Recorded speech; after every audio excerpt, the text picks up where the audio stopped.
Welcome back, everybody. This is the third rifle I picked up from that collection. If you want to go back and see the explanation for that, once again, drop back to the my channel and watch the Browning Auto 5 video I did on the story behind these guns. This was one of three from that collection I bought. So Winchester 1890, and I wasn't going to make a video on this one until I had it back in complete form, but I thought some of you might like seeing the rifle completely broke down.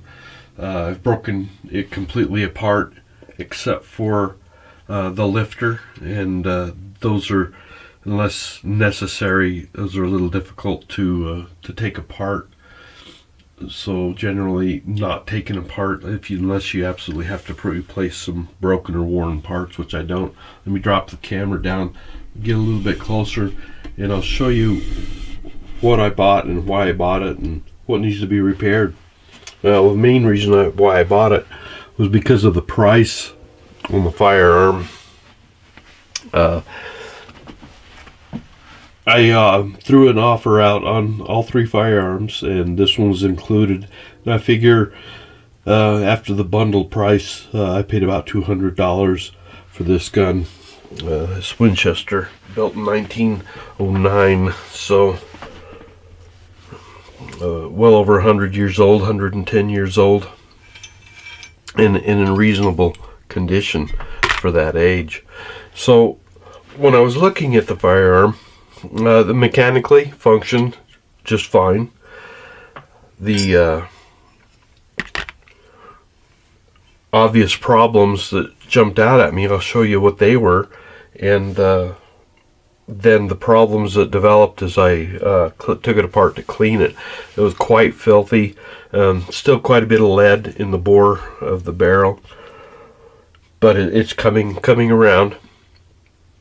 There's quite a bit of wear in the barrel. This gun has thousands upon thousands of rounds through it, I would suspect.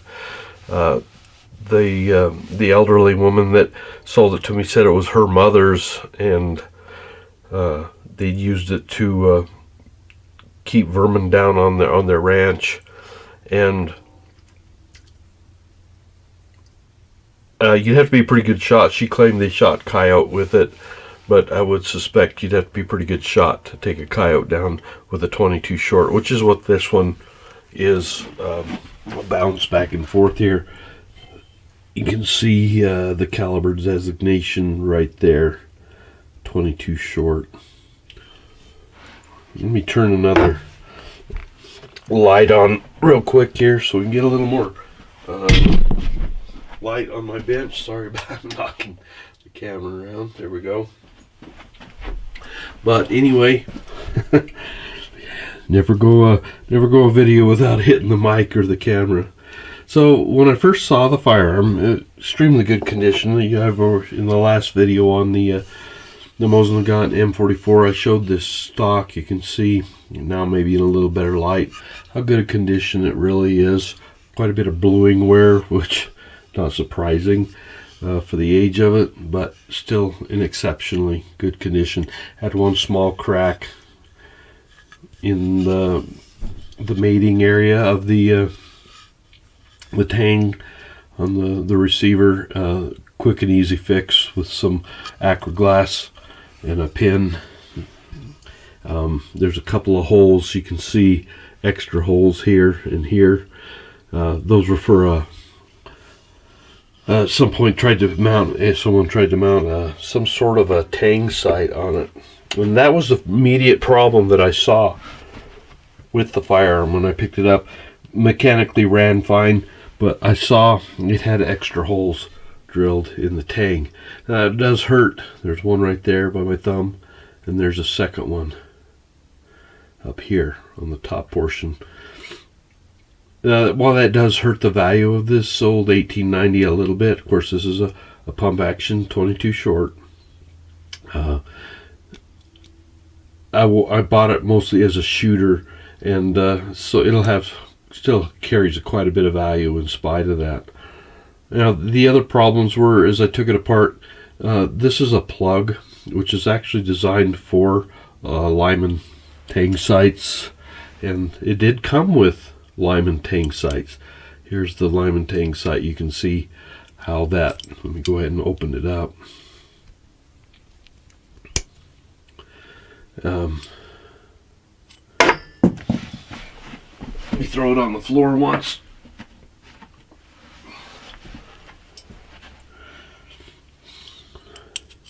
I got it in an oil bath, so it's a little bit slippery, but for some reason they didn't use this Tang sight. Well, for one thing, it was damaged at some point in its life. It doesn't have the original aperture on it. They looks like silver soldered a new aperture on. A gunsmith probably did that. Still seems to function just fine. Elevation works just fine. But that, of course, that kills the value of quite a bit on this. A new one would probably cost in the $200 range, but an original one would cost you as much as the gun costs, at least. It's too bad it's been modified in that manner, but still, what a neat artifact to have on the firearm. But also, I discovered this plug has been drilled and rethreaded for a larger size, so I'll probably have to custom make a plug for that, much as I did these two holes that were drilled in it. I got a screw set coming for it because there was a second problem on the rear of the gun. Let me grab this is the retaining screw for the stock. Slips in this back hole here, and go ahead and just screw it into place as if it was, the stock was in place. You can see how far that sticks down. You know why that does that is because this is a screw for this set of sights. So it's kind of an odd combination the way what they've done to this firearm. So we're going to make some decisions on if I want to repair this screw hole or simply leave it as is, plug it, and use the sights that are on the firearm as is. It does have the correct sights on the barrel still. Those haven't been blanked off or anything. So that's a decision yet I have to make when we get the screw set in, how I want to tackle that little problem. But that was the visible problem that I knew existed with the firearm. The invisible problems, though, were on the inside of the gun once I took it down to clean it. Let me grab the extractor. And the extractor, here's the bolt. The extractor rides right in this groove in the bolt. There's just a pin that drives down right here all the way through and holds this extractor in place. This extractor also acts as a feed to feed the, you can see it's quite a bit below the firing pin because the bolt raises, grabs the round and pulls it out as through operation of the pump. And this one, as you can see, it was black when I got it because it was so filthy, but you can see it has a gold tint to it and it's obviously been worked on. Someone brazed it back together. It was broken at one time, unfortunately.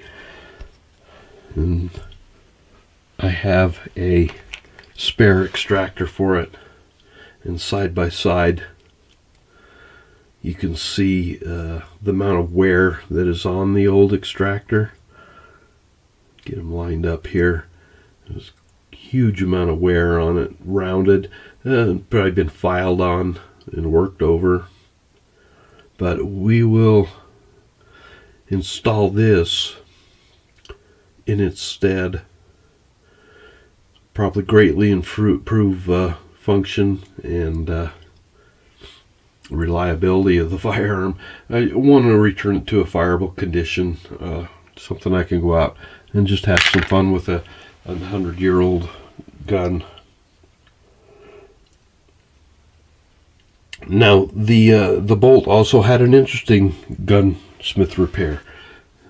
This Shows you how much this gun has been used. Let me show you how this works. Since we've got it taken apart, this is the firing pin.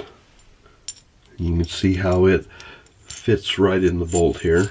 It actually uses a spring. The spring was bent up pretty bad too. In fact, this is the spring right here that goes over the firing pin. Pretty rough shape, so that's going to get replaced. Once this in order to take this apart, rather, this is a block here that limits the movement on the firing pin and also holds it into place. It just lays in this little groove, and then you can see it stops it from going too far back. There are two screws that go through the two holes on this little block, and there's the holes on the block. Now, it's very common for these screws to be broke off down in this portion of the bolt. They become rusted, or dirty, and seized up. And that probably happened to this gun at some time. So, as a consequence, there was an interesting repair when I went to pull the firing pin out. I pulled these two screws out, and they were just simply, you lay this down, and I'll pick these up so you can see them, these little cap screws. And down underneath these cap screws are these pins. So somebody had taken the original screws out and replaced them with these pins and caps, probably because the original screws had been rusted, seized up, or stripped out. So, but as a consequence, the bolt no longer will take the original screws. Let me go ahead and pull it back apart. But these have been enlarged and tapped to accept those new cap screws that just go over the pins that they modified to fit into this. So as a consequence, I'm going to save this bolt and in the condition it is, and we're going to put the new extractor, and we've got, as I said, a screw set that we're going to replace these screws with the original ones, and we're going to actually replace this whole bolt. Fortunately, these parts are not that expensive. I maybe have $100 in additional parts, including the bolt. Original bolts, and I'm going to replace with original screws too, and fit everything up and get her to working again. Now, another interesting thing now before I forget about it, was this plug screw in the receiver. As you recall, this one has been enlarged, and here's the screw that actually was in it. You can see it's kind of got a black appearance to it. When I took it out, it had been drilled. Not only has it been enlarged, but drilled out for, again, some sort of a Tang sight. It's kind of black on top, so I couldn't really see that when I was doing my quick preliminary view of the gun.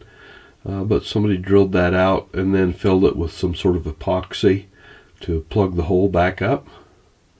So there's another screw that has to be replaced and repaired. Now, of course, I have the mainspring out of this. As a mainspring screw goes right in here, and then a tension screw here. You simply remove the tension screw, and then you can take the mainspring right out of it. There's a small saddle, if we can get it to move for us there. It's going to be stubborn. There it goes. There's the saddle that mainspring rides on, if we can see it.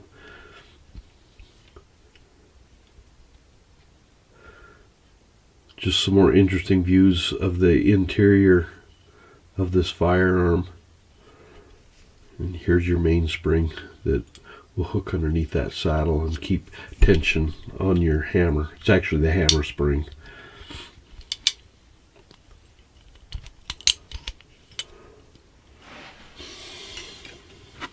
So those are the main things I'm going to be repairing the extractor, the screws, and the bolt now. And as you can see, everything else, all the wood, it's just in fantastic condition considering the age and how much use this poor old girl has had. So an interesting view. There's the slide for to operate the bolt. This actually fits, those two screws or what hold the wood onto this, and this just simply slides over the magazine tube. This, of course, a John Browning design.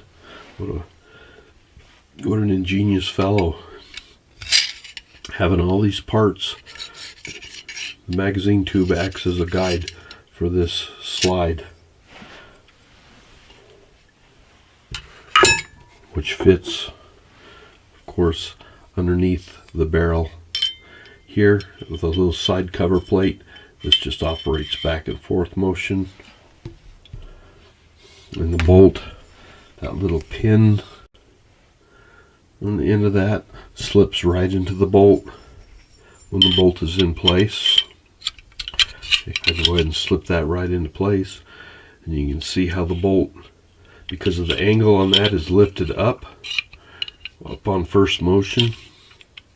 We'll just slide it right into place. You can see how it drops down into place. Now you can see where that pin drives it up and then backwards to cock and operate the mechanism. The extractor actually does not grab the shell until it is elevated. Then the extractor comes up and wraps around the case and pulls it rearwards. And then once it's pulled completely to the rear, the top portion of this acts as the ejector. This little portion here is lifted up along with the bolt, and then as it slides backwards, it's lifted this case up. It's into the way of the case and lifted the firing pin out of the way. It hits on this and knocks it right out of the top of the firearm. So what a symphony of moving parts John Browning designed on these little firearms. Very interesting designs. So anyway, we will take a second view of this, revisit it once we get it all back together, and have a look at what it looks like in one piece, and then we'll get it out and shoot it and see if the old girl can still shoot halfway straight. So anyway, there we go. The internal workings of a Winchester 1890. Tune back in and we'll see what it looks like all in one piece. Fun little 22 short. Thanks for watching.